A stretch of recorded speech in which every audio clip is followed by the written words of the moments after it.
Shin Tae-yong memanggil 27 pemain untuk timnas Indonesia U23 dengan komposisi perpaduan skuad SEA Games 2023 dan pemain U23 yang sempat memperkuat timnas senior.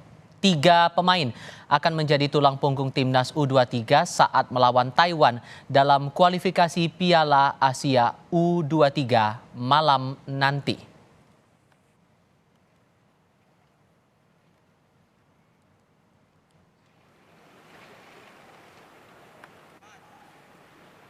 Timnas senior berhasil meraih hasil bagus melawan Turkmenistan dan malam ini giliran timnas Indonesia U23 yang akan berlaga melawan Taiwan di Stadion Manahan Solo, Jawa Tengah dalam rangkaian kualifikasi Piala Asia U23 2024. Untuk membahas peluang Indonesia lolos dari babak kualifikasi ini sudah bergabung bersama kami pengamat sepak bola Anton Sanjoyo. Bung Joy, selamat sore, apa kabar?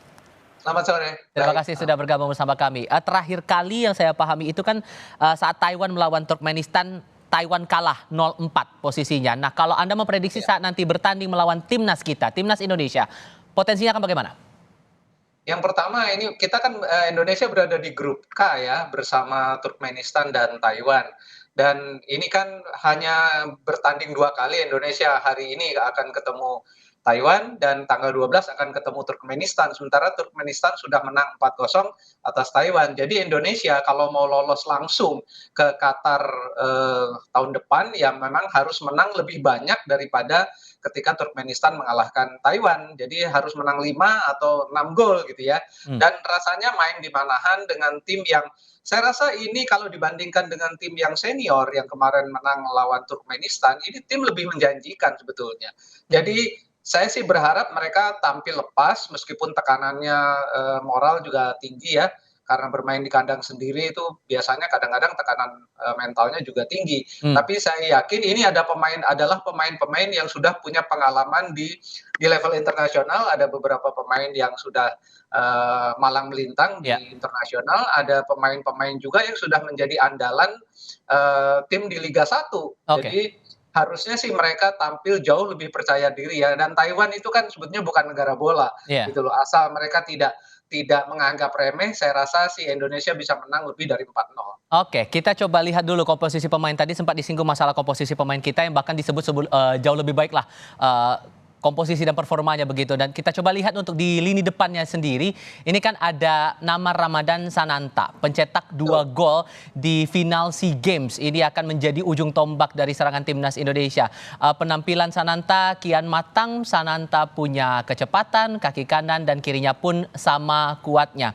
Kalau untuk sosok ini, untuk di lini depannya begitu, apa cermatan Anda, Bung Joy?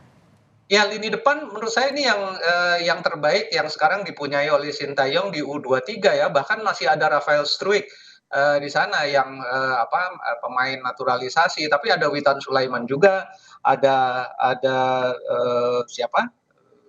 Beberapa pemain Marcelo Ferdinand yang di posisi pemain nomor 10 Ya. atau posisi nomor 8 dia kadang-kadang ada di 2 tempat juga bisa menjadi andalan. Jadi harusnya sih lini depan kita tidak pernah punya masalah ya Hmm. kecuali memang di penyelesaian akhir.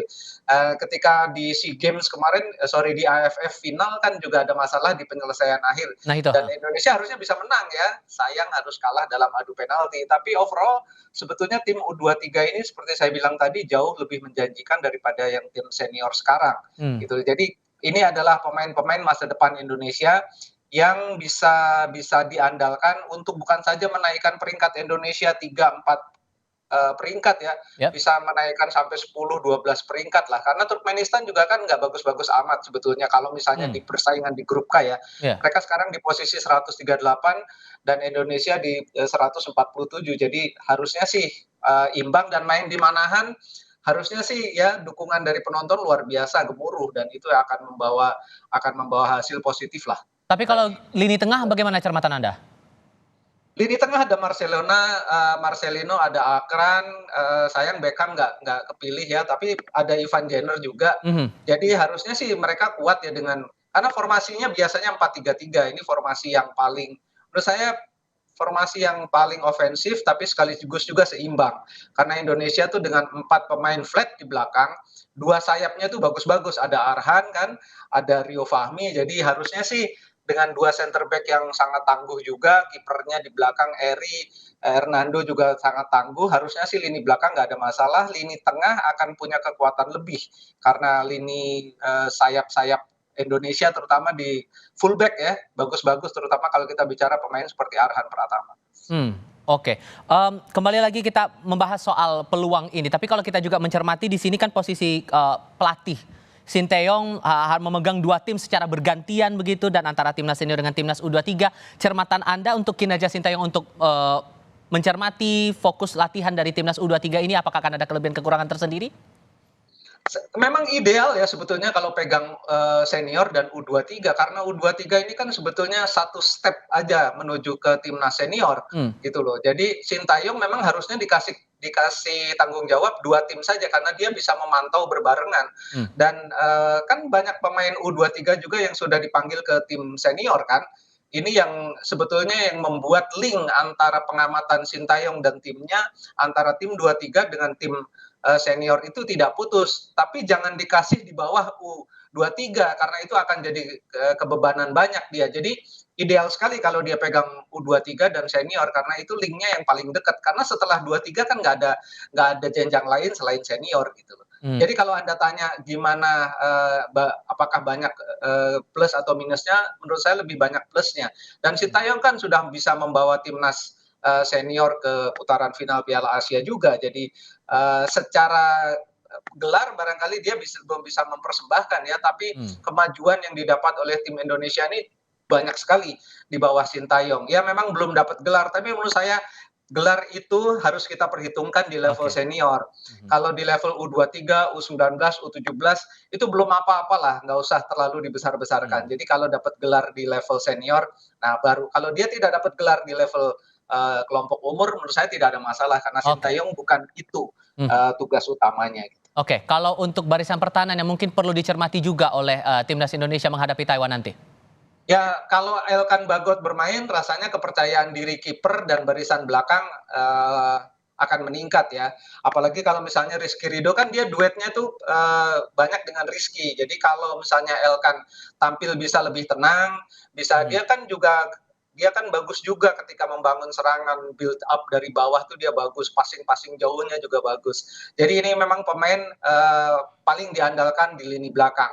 Kalau dia ada, Hernando akan sangat percaya diri dan kalau dia sudah percaya diri rasanya gawang Indonesia akan sulit sekali dibobol. Dan 2 wingback-nya menurut saya juga pasangan yang terbaik yang ada sekarang ini. Bahkan kalau ditaruh di senior pun mereka sudah sangat layak. oke. Mungkin bisa diperjelas lagi nih, Bung Joy soal lini depan kita nih, karena kan ada posisi Ramadan Sananta juga di situ yang mungkin perlu jadi cermatan yang perlu diperhatikan betul begitu, Nat? Ya saya rasa, Ramadan hanya perlu ketenangan ketika melakukan sentuhan akhir atau di penyelesaian akhir ya. Kalau di belakangnya Marcelino, rasanya sih dia bisa kasih assist ya. Mhm, Dan, kalau misalnya Witan Sulaiman juga bermain, kan dia agak liar nih, Witan Sulaiman nih liar dalam arti positif ya. Dia agak sulit ditebak pergerakannya. Nah, kalau Witan bisa memberikan kejutan di lini belakang, Taiwan, rasanya sih, Ramadan Sananta akan menemukan harinya ya. Karena dia kan sebetulnya positioning-nya juga baik, larinya juga bagus, dia kalau head to head lawan pemain belakang juga dia lebih sering menang gitu. Jadi harusnya sih dia bisa bikin gol ya, nggak cuma satu, dia bisa bikin 2 atau 3 gol. oke. Sehingga singkat saja, optimisme untuk kemenangan kita bisa lolos begitu ke Piala Asia dan masuk Olimpiade ini dibilang cukup realistis targetnya?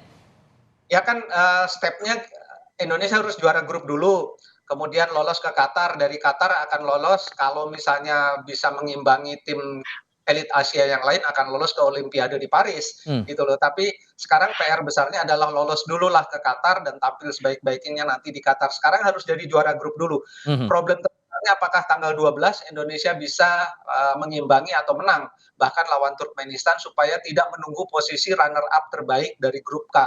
Karena sangat tricky kan, yang lolos adalah, 11, juara grup dan Baik. 4 runner up terbaik. Mhm. Ini yang akan menjadi PR besar bagi Sintayong. Doa terbaik untuk timnas U23 nanti melawan Taiwan. Terima kasih Bung Joy sudah berdiskusi bersama kami sore ini. Selamat sore Bung.